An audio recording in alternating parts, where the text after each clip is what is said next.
सलाम Pakistan 24 news HD से मैं हूँ आमिना असलम और मैं हूँ हैदर अवान। आप हमें यूट्यूब पर बराह रास्त भी देख सकते हैं। youtube.com/24newshd विजिट कीजिए।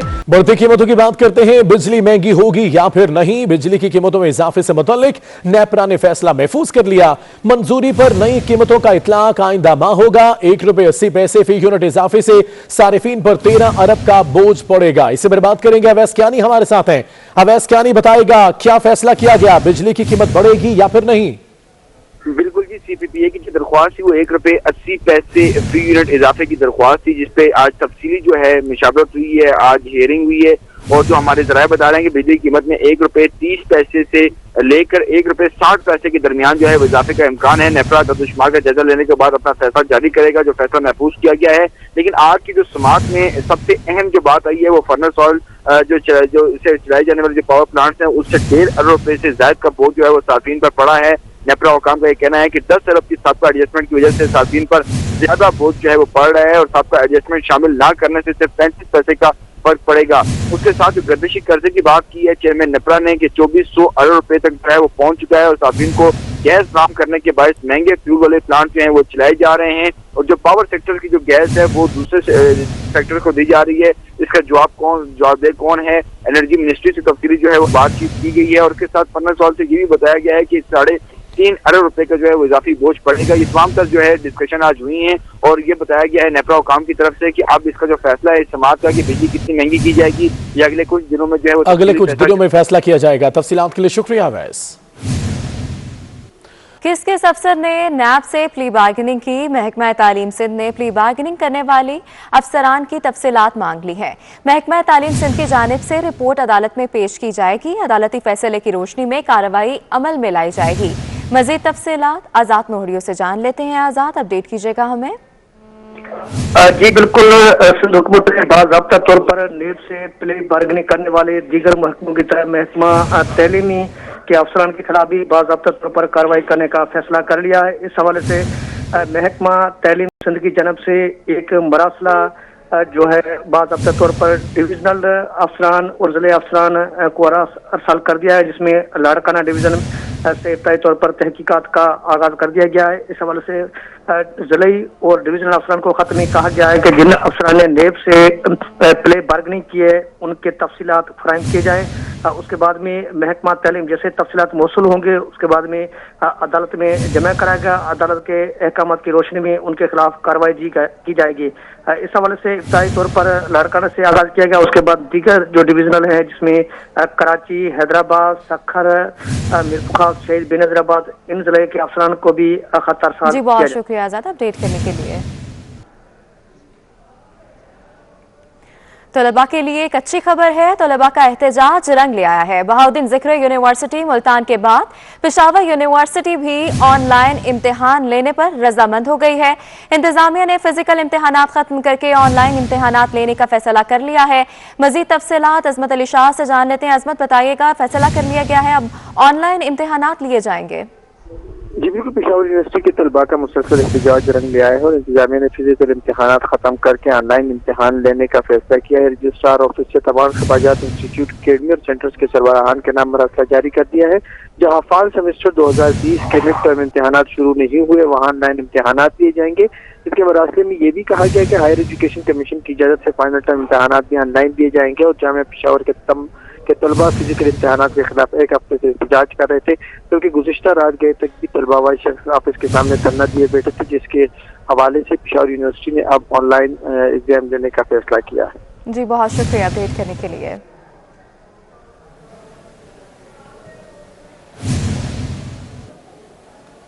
University of engineering and technology ने ऑन कैंपस इम्तिहानात का ऐलान कर दिया है। तलबा ने एहतजाज की धमकी दे दी है, जबकि पुलिस की नफरी भी यूनिवर्सिटी पहुंच गई है। University of engineering and technology यानी यूईटी ने ऑन कैंपस इम्तिहानात का ऐलान कर दिया है, जबकि तलबा सरापा एहतजाज हैं और यहां के तलबा एहतजाज करने की धमकी भी दे रहे हैं, जबकि पूरे मुल्क में एहतजाज किए जा रहे हैं कि अगर ऑनलाइन हमें पढ़ाया गया तो फिर ऑन कैंपस इम्तिहानात क्यों? इम्तिहानात भी ऑनलाइन ही लिए जाएं। पुलिस की भारी नफरी यूनिवर्सिटी पहुंच चुकी है ताकि किसी किस्म के मसले से निपटा जा सके। University of engineering and technology ने ऑन कैंपस इम्तिहानात का ऐलान कर दिया है। इमरान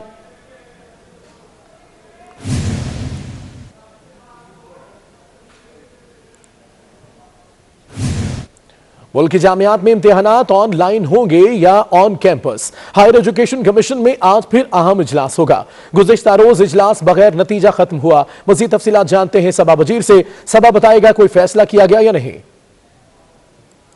ऑनलाइन इम्तिहान होंगे या नहीं होंगे, फैसला आज होगा। और इस वक्त मैं HEC के बाहर ही मौजूद हूँ और आज HEC के चेयरमैन तारिक बरूई के ज़ेर सदारत वफाकी यूनिवर्सिटियों के वाइस चांसलर का इजलास होगा और वीडियो लिंक के ज़रिए इजलास में आज जो है वो फैसले किए जाएंगे कि आया ऑनलाइन इम्तिहान किए जाएंगे या नहीं किए जाएंगे, क्योंकि ये इजलास कल भी बुलाया गया था लेकिन कल इजलास बेनतीजा ही ख़त्म हो गया था, क्योंकि मुख्तलिफ यूनिवर्सिटीज़ के वाइस चांसलर की जानिब से ऑनलाइन इम्तिहान के हवाले से मना किया गया था, कि जिसकी वजह से आज ये इजलास जो है वो मुनक्किद किया गया है। और आज ये इजलास होना है जिसमें ये फैसला किया जाएगा कि ऑनलाइन इम्तिहान होंगे या नहीं होंगे। और इसी हवाले से तुलबा जो इस्लामाबाद की मुख्तलिफ यूनिवर्सिटीज़ के तुलबा हैं वो मुसलसल सरापा एहतजाज है और तुलबा का यही कहना है कि जब ऑनलाइन क्लासेस दी गई हैं तो ऑनलाइन इम्तिहान क्यों नहीं लिए जा रहे। और तुलबा का ये भी कहना है कि ऑनलाइन क्लासेस के दौरान उन्होंने ये कहा है कि इम्तिहान नहीं ले सकते क्योंकि यूनिवर्सिटीज़ के पास कोई भी सिस्टम नहीं है।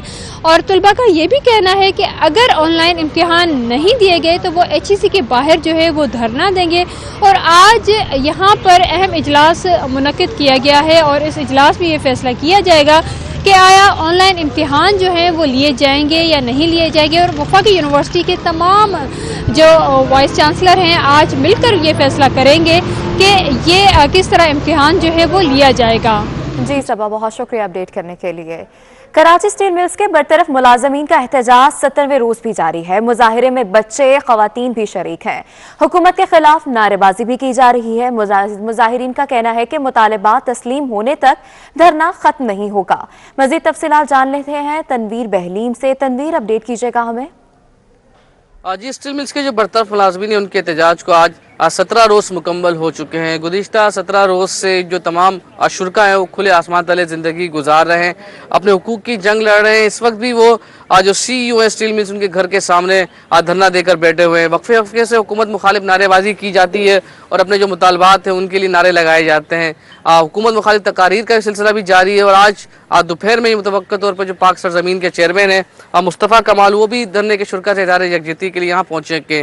वक्फे से हमने ये भी देखा है कि जो सियासी रहनुमा उनकी आमद का सिलसिला भी जारी रहा है और तमाम ही सियासी रहनुमाओं की जानिब से हुकूमत वक्त को शदीद नदीद का निशाना बनाया गया है। और जो मुजाहिरीन उनका ये कहना है कि हुकूमत वक्त ने वादा किया था कि जब इलेक्शन कैंपेन में कि 1 करोड़ नौकरियां देंगे, लेकिन जब से ही इमरान खान की PTI की हुकूमत आई है जो लोग हैं उनको बेरोजगार किया जा रहा है। स्टील मिल्स के तकरीबन 4,500 से ज़ायद मुलाजमीन हैं जिनको बरतरफ कर दिया गया है, जिसके खिलाफ वो एहतजाज कर रहे हैं। 4 रुकनी मुतालबात लेकर आए हैं जिनमें से जो बेदखल किए गए नौकरियों से उनको बहाल किया जाए। इसी तरीके से जो स्टील मिल्स की जानिब से घर अलॉट किए गए थे वो उनको वापस दिए जाए और जो हुकूमती ऐलानात किए गए गोल्डन हैंडशेक के हवाले से वो तमाम रकम दी जाए जो वादे किए गए। मुझसे तमाम शुरका का यही कहना है कि जब तक उनको इंसाफ नहीं मिलता, उनके मुतालबात तस्लीम नहीं होते, ये एहतजाज जारी रहेगा। जी तनवीर, बहुत शुक्रिया अपडेट करने के लिए। और अब आपको बताएं, कराची के महमूद आबाद नाले के गिर्द तजावुजात के खिलाफ ऑपरेशन आखिरी मराहिल में दाखिल हो गया है। नाले किनारे पर 4 मंजिला इमारत को मस्मार किया जा रहा है। 200 से ज्यादा इमारतें मस्मार की जा चुकी हैं। नाले की सफाई और चौड़ाई का अमल भी जारी है। मजीद तफसीलात नवीद सदीकी से जान लेते हैं। नवीद, अपडेट कीजिएगा, कितना काम मुकम्मल किया गया है? महमूदाबाद नाले के तरफ तजावुजात के खिलाफ जो ऑपरेशन है वो जारी है। जो पक्की तजावुजात थी उसका तकरीबन जो है खात्मा किया जा चुका है। 7 किलोमीटर पर कायम जो पक्की तजावुजात थी जिसमें जो मुख्तलिफ घर और दुकानें कायम की गई थी उनको जब मिस्मार किया गया है और दुकानें और मकानात थे जिनको मिस्मार किया गया है KMC की जानिब से। अब जो सिर्फ 2 इमारतें ऐसी हैं जिनको मिस्मार किया जाने, इसके बाद जो तजावुजात हैं वो मुकम्मल तौर पर उनको क्लियर कर दिया जाएगा और NDA में और FWO को जो है हवाले कर दिया जाएगा। KMC का काम के मुताबिक 7 किलोमीटर का रकबा जिस पर जो है 24 रोज के दौरान जो तजावुजात हैं उनका खात्मा किया गया। अब जो है नाले की सफाई और चौड़ाई का काम जो है उस पर जो है काम जारी है। NDA में और FWO की टीमें जो है इस पर काम कर रही हैं। नाले की सफाई के बाद जो है नाले के अतराफ सड़कें जो है वो कायम की जाएंगी। दोनों अतराफ 12-12 फुट का जो है रोड वो कायम किया जाना है। इसके साथ जो 3 फुट की जगह है पैदल चलने वालों के लिए वो छोड़ी जाएगी। जो इलाका मकीन है उनकी जानिब से उम्मीद की जा रही है कि ऑपरेशन जो जल्द मुकम्मल किया जाए और जो सड़कें वो तामीर की जाए ताकि जो बारिशों के दौरान निकासी आपके मसाइल होते थे उससे जो उनको छुटकारा मिल सके और गंदगी के जो मसाइल हैं उससे भी जो है उनको आसानी मिल सके। तफसीलात के लिए शुक्रिया। बुलेटिन में खबरों का सिलसिला जारी रहेगा, लेकिन एक ब्रेक के बाद हमारे साथ रहिए। ब्रेक के बाद आपको बताएं, कुरंगी एसोसिएशन ट्रेड इंडस्ट्री के सदर सलीमुज्जमान ने कैप्टिव पावर को गैस सप्लाई बंद करने के फैसले की शदीद मजम्मत की है। कहता है कि कैप्टिव पावर को गैस बंद होने से सनती पैदावार बुरी तरह मुतासिर होगी। गैस की लीकेज और चोरी को कम करने के बजाय कैप्टिव पावर को गैस सप्लाई बंद करना समझ से बाहर है। मजीद तफसीलात जान लेते हैं अशरफ खान से। अशरफ खान, अपडेट कीजिएगा। जी, वफाकी हुकूमत की जानिब से यह फैसला हो गया है कि जो सनतें हैं मुल्क भर की, उसकी कैप्टिव पावर को गैस की फराहमी बंद करने जा रहे हैं। इसके क्या असरात होंगे, इसके लिए हम जानने के लिए मौजूद हैं। कुरंगी एसोसिएशन के सदर सलीमुज्जमान साहब मौजूद हैं। इसका इम्पैक्ट क्या देख रहे हैं? मुकामी सनतें भी और बरामदी सनतें भी मुतासर होंगी। ये एक जो फैसला किया गया है, मैं समझता हूँ ये इंतहाई गलत फैसला है और ये एक इंडस्ट्री के लिए कातिल फैसला साबित होगा, जो कि सनतों का पहिया, एक मईशत का पहिया आपका रोक देगा। इससे जो सनतें मुतासर होंगी, उसके अंदर आपके पास वो सनतें भी हैं जो डोमेस्टिक कंज्यूमर्स को मार्केट में माल सप्लाई कर रही हैं और इसमें बरामदी सनतें भी हैं जो कि एक्सपोर्ट कर रही हैं और मुल्क के लिए फॉरेन एक्सचेंज अर्न कर रही हैं। तमाम इंडस्ट्रीज़ की जो कैप्टिव पावर की जो है, बल्कि कैप्टिव पावर भी नहीं कहना चाहिए, क्योंकि ये कोर्ट ऑर्डर के तहत भी इंडस्ट्रियल कंजम्पशन के अंदर ही आता है। अगर आप अपने लिए बिजली प्रोड्यूस कर रहे हैं, उसको बेच नहीं रहे, अपने लिए इस्तेमाल कर रहे हैं, तो वो आप उसको जो बिजली प्रोड्यूस करके अपनी इंडस्ट्री चला रहे हैं, उसके लिए इन्होंने गैस की सप्लाई बंद करने का फैसला कर लिया है।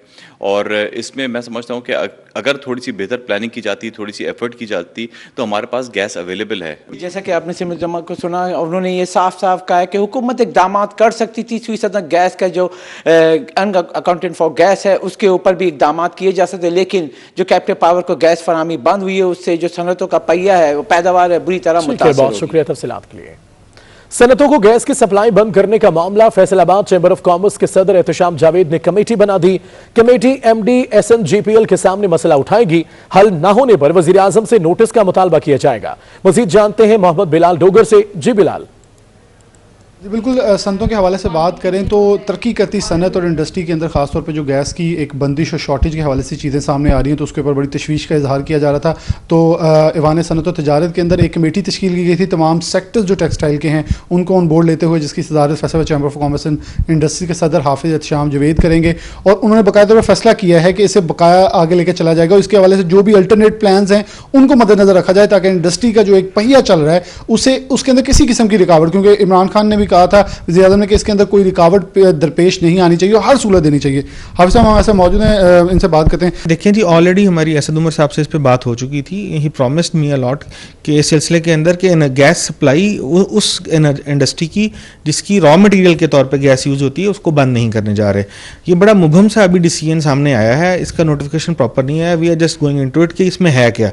अगर तो नेशनल ग्रिड से electricity at the rate of 7.5 cent या 9 सेंट के ऊपर, हमारी डिमांड तो खैर 7.5 सेंट की, 7.5 सेंट के ऊपर हमें मिल रही है, तो और कंटिन्यूस सप्लाई ऑफ इलेक्ट्रिसिटी जारी है, तो सिर्फ और सिर्फ उस इंडस्ट्री को जिसकी गैस रॉ मटेरियल के तौर पे यूज होती है, we are just using gas as a raw material to produce steam and other necessities of the processing industry, then अगर वक्ती तौर के ऊपर कैप्टिव बंद की जा सकती है तो देन इट्स ओके।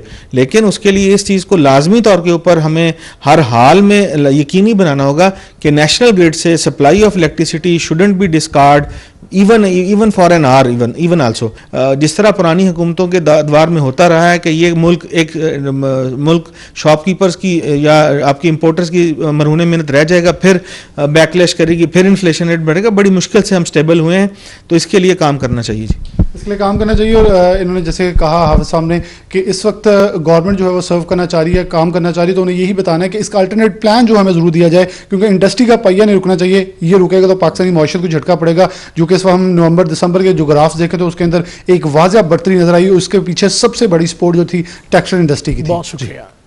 सदर site association of industry Abdul Hadi ने सनतों के लिए गैस फराहमी का मुतालबा कर दिया। उनका कहना है कि वजीर आजम सनतों को गैस की फराहमी यकीनी बनाए। बरामदी ऑर्डर्स की बरवक्त डिलीवरी न हुई तो ऑर्डर्स भारत और बांग्लादेश ले उड़ेंगे। सुप्रीम कोर्ट के एक ऑर्डर के मुताबिक जो लोग कैप्टिव पावर से अपना पावर जनरेशन करते हैं अपनी कंजम्पशन के लिए, वो कैप्टिव की कैटेगरी में आते ही नहीं है, वो इंडस्ट्री की कैटेगरी में आते हैं और उसको इंडस्ट्रियल कनेक्शन कंसिडर किया जाना चाहिए as per supreme court order. But उसके बावजूद गवर्नमेंट उस पर इम्प्लीमेंट नहीं कर रही। दूसरा, इंडस्ट्रीज को कंटिन्यूसली हरास कर रही है कि वो उनके गैस के कनेक्शंस काट देंगे। अब आप मुझे एक बात बताएं, अगर हमने एक्सपोर्ट के ऑर्डर्स पकड़े हुए हैं और जो इंडिया बांग्लादेश से डाइवर्ट होकर ऑर्डर्स पाकिस्तान आए थे, वो हमने ऑर्डर्स कस्टमर को कंफर्म कर दिए हैं। अब जब हमारी गैस को कट डाउन कर दिया जाएगा तो उन ऑर्डर्स को हम किस तरह मटेरियलाइज करेंगे, किस तरह प्रोड्यूस करेंगे और किस तरीके से एक्सपोर्ट करेंगे, ये बात गवर्नमेंट को समझना बहुत जरूरी है। 3 दिन में तीसरे मुस्लिम लीग रुकन की वजीर आला पंजाब से मुलाकात। वजीर आला सरदार उस्मान बुज़दार से नून लीग के रुकन पंजाब असम्बली मोहम्मद अरशद ने मुलाकात की है और वजीर आला पर इजहार एतमाद किया। वजीर आला ने मोहम्मद अरशद को हल्के के मसाइल हल करने की यकीन दहानी भी कराई है। इसी पर बात करेंगे कजाफी भट्ट से। कजाफी बताएगा इस मुलाकात का हवाल।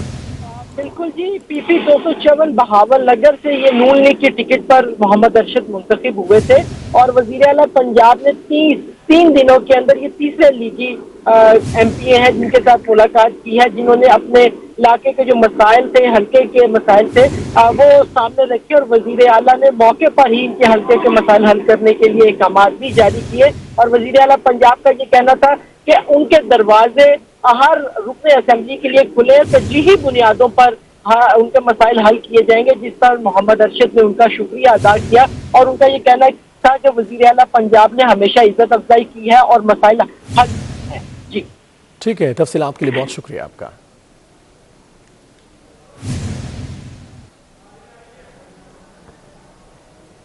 खैबर पख्तूनख्वा असेंबली में तहरीक इंसाफ की रुकन असेंबली अपनी ही हुकूमत पर बरस पड़ी।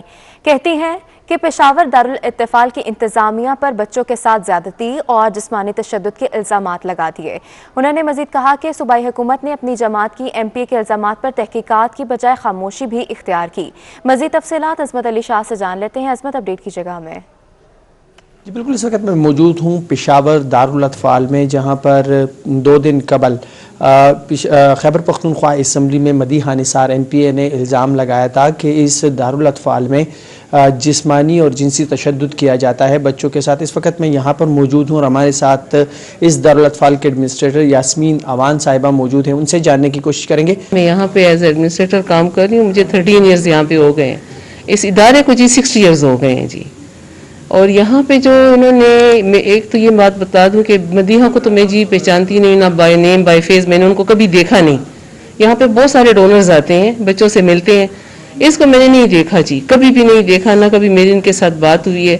इन्होंने बहुत बड़ा एलिगेशन जी लगाया है जो काबिले मुआफ़ी नहीं है जी। ठीक है जी, ये बच्चे हैं, ये यतीम बच्चे हैं, ये सब लोगों की हमदर्दी के मुस्तहिक हैं।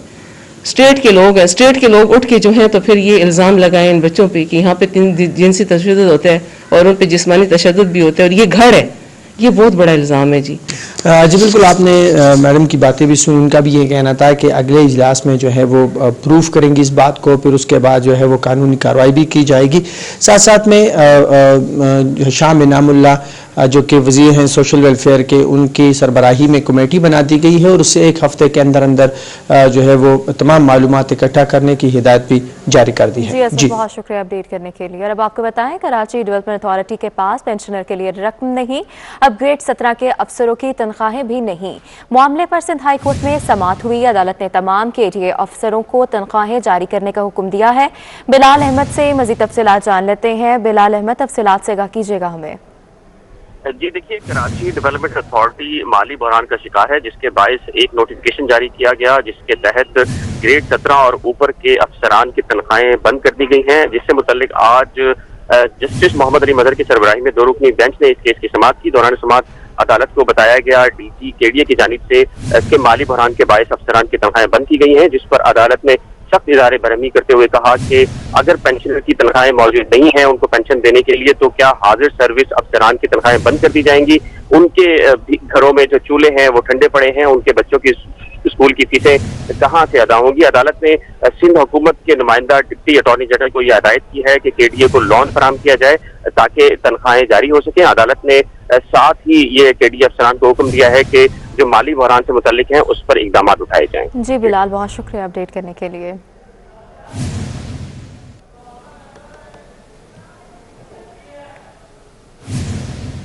बल्दिया आज़मा कराची के मुलाजमीन के लिए बड़ी खबर है। सिंध हुकूमत ने KMC को 17 करोड़ रुपए की इजाफी ग्रांट की मंजूरी दे दी।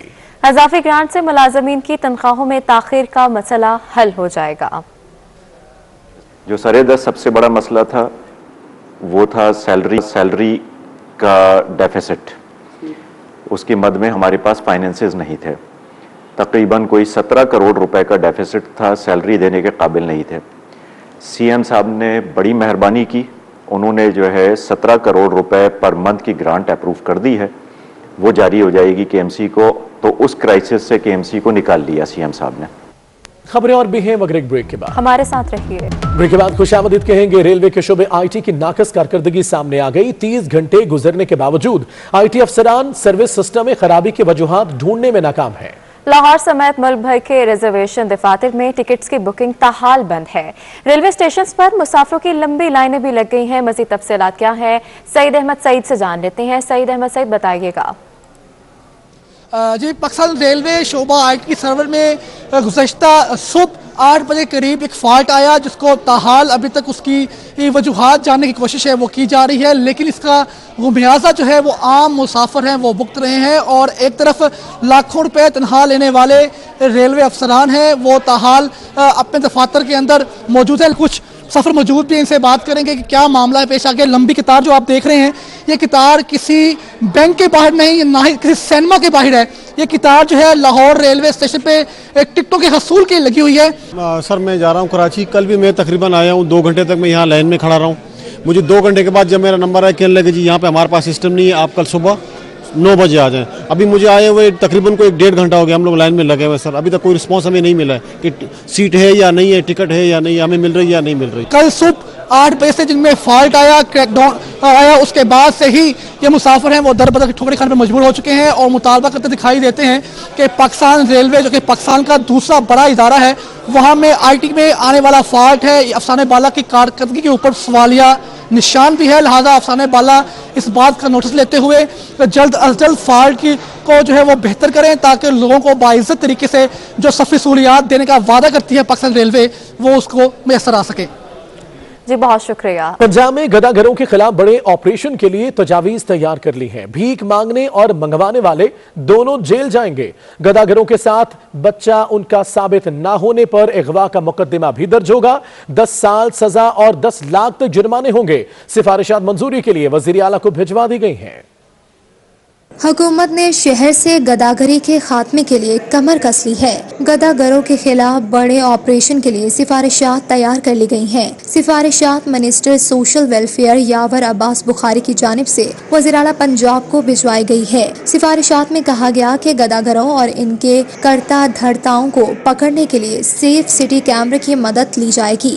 सिग्नल्स या किसी और जगह पर छोटे बच्चों के साथ भीख मांगने या मंगवाने वालों को जेल भेजा जाएगा। शिरखर बच्चे के साथ भीख मांगने वाले का एक और बच्चे का DNA टेस्ट किया जाएगा। बच्चा भीख मांगने वाले का साबित न होने पर अगवा का मुकदमा दर्ज किया जाएगा। भीख मांगने वाले बच्चों को सोशल वेलफेयर प्रोटेक्शन अपनी कस्टडी में ले लेगी। सिफारिशात में कहा गया कि बच्चों से भीख मंगवाने वालों के खिलाफ मुकदमा दर्ज होगा, जिसमें इलाके में भीख मंगवाने वालों के खिलाफ एक्शन न हुआ तो इस इलाके के SHO के खिलाफ मुकदमा दर्ज करने की सिफारिश भी तजावीज का हिस्सा बनाई गई है। भीख मांगने और मंगवाने वालों के खिलाफ मुकदमा दर्ज होंगे। इस सिलसिले में 1 से 10 साल तक सजा और 50,000 से लेकर 10 लाख तक जुर्माने किए जाने की सिफारिश भी इन अहम तजावीज का हिस्सा है।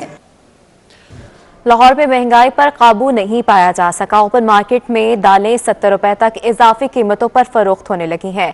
चीनी 95 रुपए फी किलो तक दस्तयाब है। मजीद तफसीलात जान लेते हैं शहजाद खान अब्दाली से। शहजाद खान, बताइएगा हमें।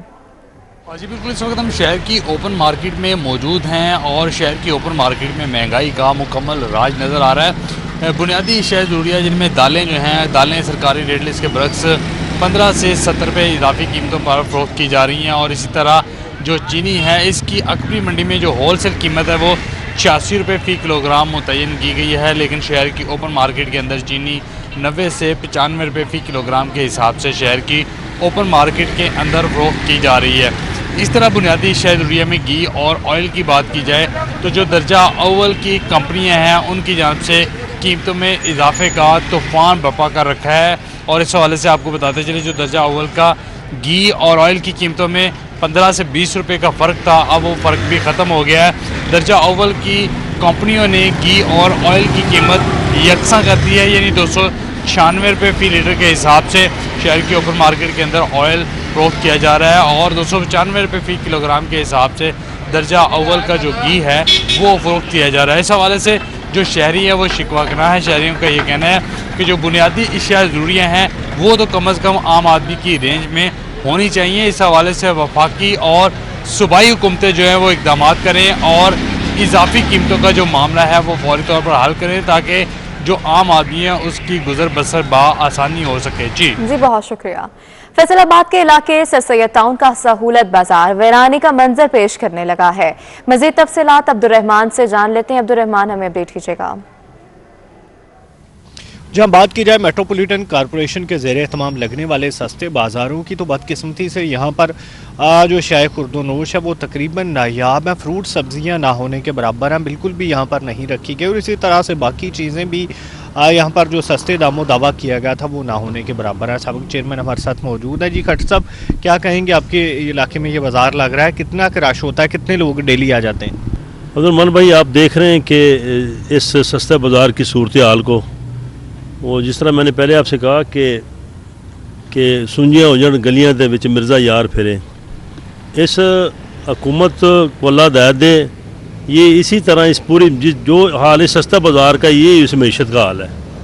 और इस सस्ते बाज़ार में दिलचस्पी का आलम आप देख लें, आपको हू का आलम है। यहाँ पे एक गाड़ी ये खड़ी है यहाँ पे जो सस्ता आटा, जो मेरा ख्याल है कि अगर किसी भी हुकूमती MNA MP को इसके घर में अगर ये पका के खा लें तो मैं उनको अवार्ड दूंगा। जो इस हवाले से यहाँ पर अगर बात की जाए तो जो फ्रूट सब्जियाँ या रोज़मर्रा की जो है वो ना होने के बराबर है। अगर है भी तो यहाँ पर सस्ते दामों नहीं मिल रही। मासवा है कि यहाँ पर जो चीनी है वो भी कई दिनों से ख़त्म हो चुकी है। इसी तरह से जो आटा सस्ता वो बहरहाल मिल रहा है, लाइन में लग के अगर लोग ले लेते हैं। तो इसके अलावा जो कोई भी चीज़ यहाँ पर सस्ती, फ्रूट सब्जियाँ, दालें या जो घी है, इस तरह की जो प्रोडक्ट्स है रोज़ाना इस्तेमाल होती हैं चीनी घरों में, वो बिल्कुल ही यहाँ पर मौजूद नहीं है। और यहाँ पर जो अमला भी डिप्यूट किया हुआ, जगह भी यहाँ पर लगाई हुई है, तमाम जो जगह भी यहाँ पर MCF के पास है कि इसका मकसद यही था कि सस्ते दामों जो बाजार लगाया गया अवाम को रिलीफ फराहम किया जाए, जिसमें बुरी तरह से जो नाकामी वो सामने आ रही है। शुक्रिया तफसीलात के लिए।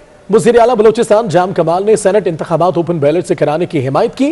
कहते हैं सेनेट इंतखाबात ओपन बैलेट के जरिए होने चाहिए, ओपन बैलेट से इलेक्शन में शफाफियत आएगी। सेनेट इंतखाबात में खरीदो फरोख्त तो हर जगह होती है, बलूचिस्तान की जाहिर हो जाती है। हम तो वैसे ही बदनाम हैं। सुप्रीम कोर्ट इस्लामाबाद के बाहर सहाफियों से गुफ्तगू में उन्होंने मजीद क्या कहा, आइए जानते हैं। हम पे तो खरीदो फरोख्त का इल्ज़ाम लगता है, बाकी जगह अंदरूनी होता है, बलूचिस्तान में वो जाहिर हो जाता है, तो हम वैसे ही बदनाम हो जाते हैं इन चीज़ों में। लेकिन ओपन बैलेटिंग होनी चाहिए, ट्रांसपेरेंसी आप जितनी लाएंगे उतना अच्छा होगा। आप वज़ीर आज़म इमरान खान से मुतमईन हैं? जी अल्हम्दुलिल्लाह, बलूचिस्तान के हवाले से उनकी बड़ी ऐसे इकदाम हैं जिनसे मैं बहुत। सर वैसे तो हर हुकूमत में इकदाम होते हैं बलूचिस्तान के हवाले से, नहीं लेकिन अमली नहीं हुए। इसी के साथ ही न्यूज़ स्टूडियो से फिलहाल कितना है 24 न्यूज़, बाखबर 24 घंटे।